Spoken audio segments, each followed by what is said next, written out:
तर स्माइल मेकओव्हरमध्ये आता तुम्ही ज्या ट्रीटमेंट सांगताय त्यांचा समावेश आहे, पण अजून अशा कोणत्या ट्रीटमेंट्स आहेत का त्या माध्यमातून आपण या सगळ्या गोष्टींवरती खूप छान पद्धतीने उपाय करू शकतो?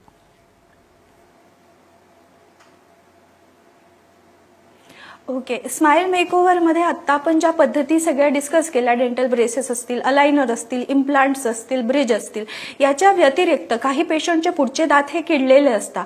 अशा किडलेल्या दातांमध्ये कंपोजिट फिलिंग केलं जातं.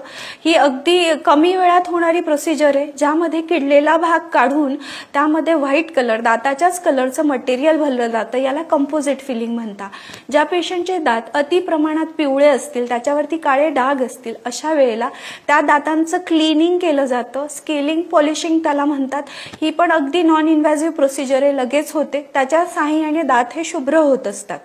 काही पेशंट्समध्ये दातांचा ओरिजिनल कलर थोडा जास्त येल्लो असतो. अशा केसमध्ये ब्लीचिंगची प्रोसिजर केली जाते, ज्याला आपण टीथ व्हाईटनिंग म्हणतो, आणि त्याच्या साहाय्याने दातांचा शेड 3 शेड 4 शेड जम्प करता येतो. म्हणजे पिवळे असलेले दात अक्षरशः व्हाईट किंवा शुभ्र केले जातात. ह्या सगळ्या प्रोसिजर स्माइल मेकओव्हरच्या टिपिकल प्रोसिजरच्या ऐवजी होत असतात. याच्या व्यतिरिक्त लेझरच्या साहाय्याने बऱ्याच अशा प्रोसिजर आम्ही आमच्या वर्ल्ड क्लास डेंटल क्लिनिकला करतो.